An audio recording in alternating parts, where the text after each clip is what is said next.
வணக்கம். இது உங்கள் ஜெரூஸ் சேனல். இன்றைக்கு மீண்டும் ஒரு சமையல். அது என்ன சமையல்னு சொன்னால், இன்றைக்கு நாங்கள் ஒரு இடியப்ப பிரியாணி போட போகிறோம். அந்த இடியப்ப பிரியாணி எப்படி செய்கிறதுன்றதை காட்ட போகிறோம். அது வீட்டில் ஒரு சின்ன குடும்பத்துக்கு செய்கிற மாதிரியான ஒரு இடியப்ப பிரியாணி திடீர் சமையல் உண்டு. அதை நீங்கள் பார்த்துட்டு எப்படி இருக்குன்னு சொல்லுங்க. அதுக்கு முன்னால் இந்த சேனலை பார்க்குற நீங்கள் இதை சப்ஸ்கிரைப் பண்ணுங்க, ஷேர் பண்ணுங்க, லைக் பண்ணுங்க, பெல் பட்டனை ஒருக்கா தட்டி விடுங்க. எனக்கு ஒரு ஃபுல் சப்போர்ட் உண்டு தாங்க. உங்களுடைய ஆதரவு இப்போ தேவை. இவ்வளோ காலம் வீடியோ பார்த்தவங்களுக்கு இந்த நன்றிகள். தொடர்ந்தும் இதை பாருங்க முடியும் வரை. நன்றி.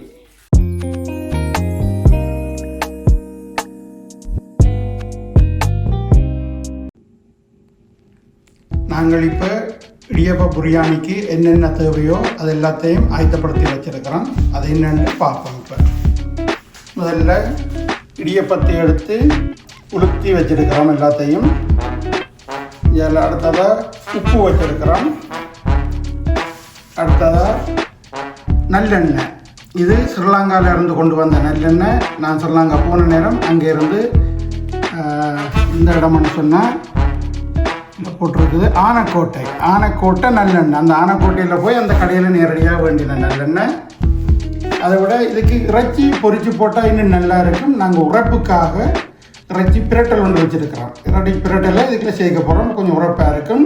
அந்த உரைப்பும் பத்தாதுன்னு சொன்னதுனால கொஞ்சம் கட்டத்தூள் அடிக்க வச்சுருக்கிறோம். அண்ட் இன்னும் கொஞ்சம் டேஸ்ட்டாக இருக்கும். அதை விட முட்டை, இது உருளைக்கிழங்கு வெட்டி உப்பு தூள் எல்லாம் போட்டு பிரட்டி வச்சுருக்கிறோம். இதுதான் பொரிக்க வேணும். அதேமாரி கத்தரிக்காய் உப்பு தூள் எல்லாம் போட்டு பிரட்டி வச்சுருக்கிறோம். இதுதான் பொரிக்க வேணும். அதை விட சின்ன கேரட் வெட்டி வச்சுருக்கிறோம்.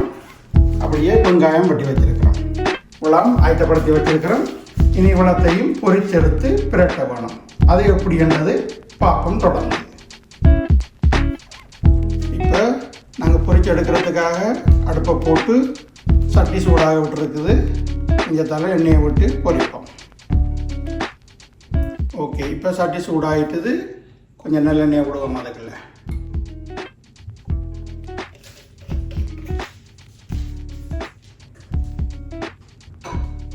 முதல்ல நாங்கள் உருளைக்கிழங்க பொரிச்சு எடுப்போம். உருளைக்கிழங்கு போடையாக்க கவனமாக போடணும். அதுக்கு தண்ணி இருந்து எண்ணெய்க்கு தண்ணிக்கும் கவனமாக போட்டால்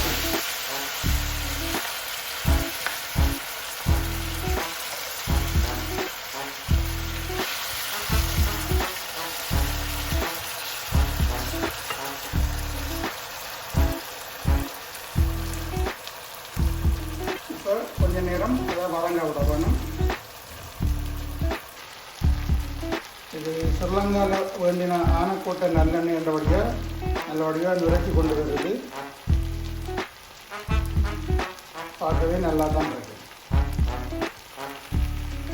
அது பொரிஞ்சு கொண்டு இருக்கையே அந்த நல்லெண்ணெய் வாசம் கிட்டத்தட்ட 1 மீட்டர் தூரத்துக்கு மூக்குக்கு இழுக்குது. இப்போ நாங்கள் உருளைக்கிழங்க பொரிச்சு எடுத்து இதில் பேப்பருக்கு மேலே போட்டிருக்கிறோம். ஏனென்றால் இதுக்குள்ள எண்ணெய் இருக்கும். அந்த எண்ணெய் கொஞ்சம் உறிஞ்சி எடுக்கட்டும் பேப்பர். அது இப்படி நெடுக்க சாப்பிட உடம்புக்கும் கூடாது தானே, அதில் பேப்பரில் போட்டு வச்சுருக்கிறோம். ஓகே, அடுத்ததாக நாங்கள் இதுக்குள்ள இனி கத்தரிக்காய் பொரிச்சு எடுக்க போகிறோம்.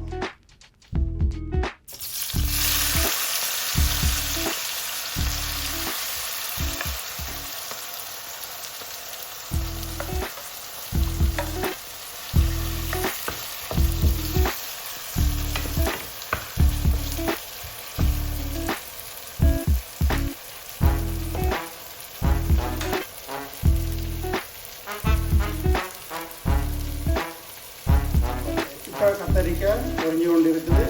கொஞ்சம் நேரம் இதை பொரிய விட்டுட்டு பொரிச்சு வைக்கலாம். ஓகே, இப்போ கத்தரிக்காயும் நாங்கள் பொரிச்சாச்சு. அதை பொரிச்சு தட்டில் போட்டு வச்சுருக்கிறோம் பேப்பருக்கு மேலே. பாருங்கள், இதில் இந்த பேப்பருக்கு மேலே வச்சதால் எண்ணெய் எப்படி ஊறி இருக்கின்றது. இப்போ நாங்கள் இப்போ சாப்பாடு செய்ய ஆரோக்கியமான முறையில் சாப்பாடு செய்கிறது தான் நல்லது. அடுத்ததாக நாங்கள் கேரட்டை கொஞ்சம் பொரிச்சு எடுப்போம். இப்போ கேரட்டை பொரிக்க போகிறோம் நாங்கள்.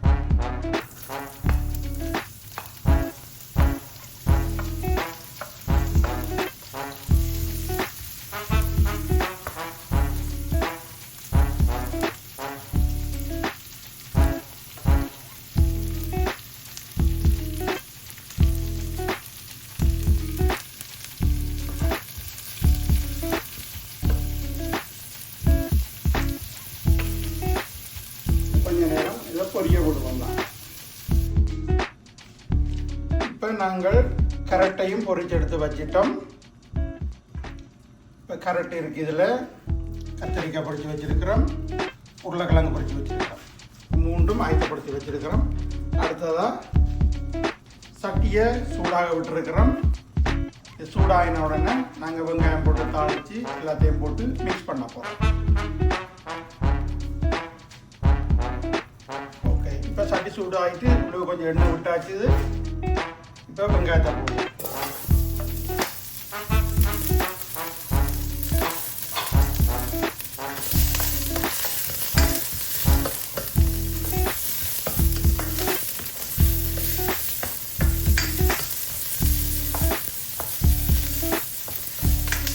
நல்லா வெங்காயம் ஒரு பவுன் கலருக்கு வரும் கொஞ்சம் வதக்கினா நல்லா இருக்கும்.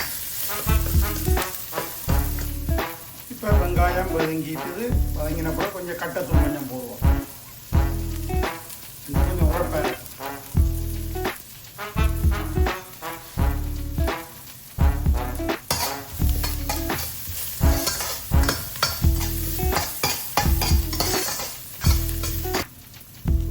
அதுக்கு பிறகு கொஞ்சம் கருவேப்பிலை போடுவோம், வாசமாக இருக்கும்.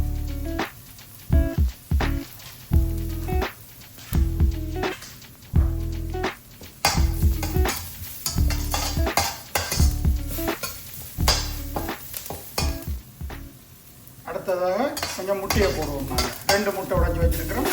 2 முட்டையும் அதில் போட்டு நல்லா விடாங்க.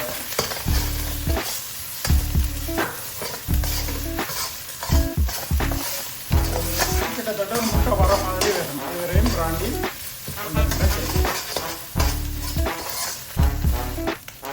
ஓகே. இப்போ முட்டை ஒரு வர மாதிரி வந்துடுது. இனி மற்றதுகளை நாங்கள் போடுவோம். முதல்ல கரட்டை போடுவோம்.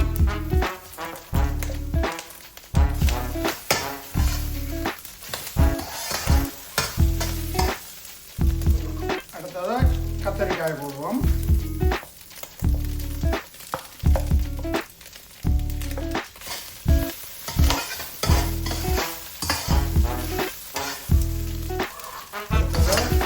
உருளைக்கிழங்கு போடுவோம்.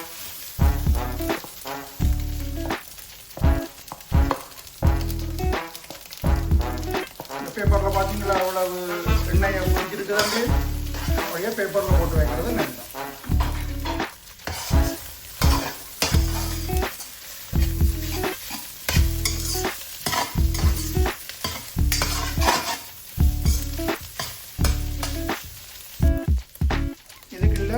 நாங்கள் இறைச்சியை சின்ன சின்ன வெட்டி பொரிச்சு போட்டால் நல்ல டேஸ்ட்டாக இருக்கும்.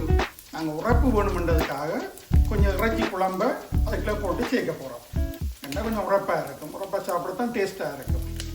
இப்போ நாங்கள் இறைச்சியை கொஞ்சம் கறி அதுக்குள்ளே சேர்க்க போகிறோம்.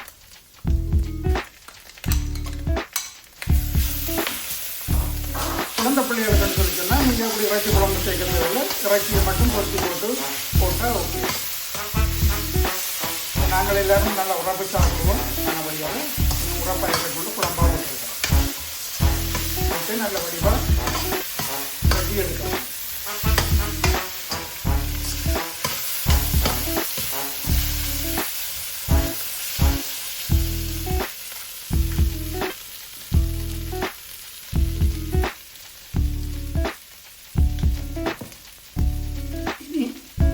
இனி அதுக்குள்ளே கொஞ்சம் இடியப்பத்தை போடுவோம்.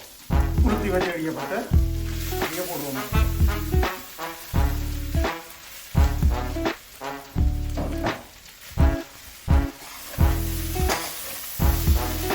போட்டு நல்லா கிளறணும்.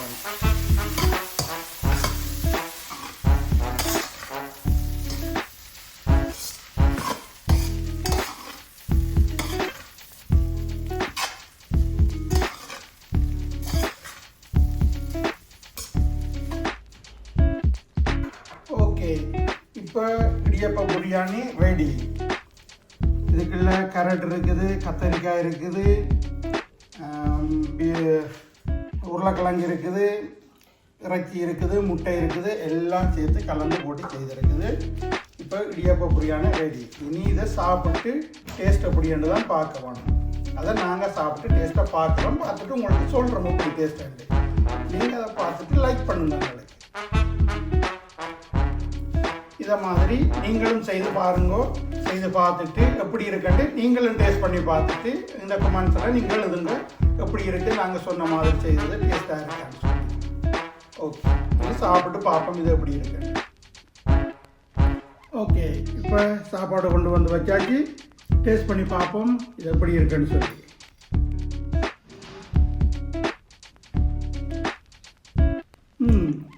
நல்லா இருக்குது. நாங்கள் செய்ததுக்கு நல்லா இருக்குன்னு இல்லை, உண்மையாகவே நல்லா இருக்குது.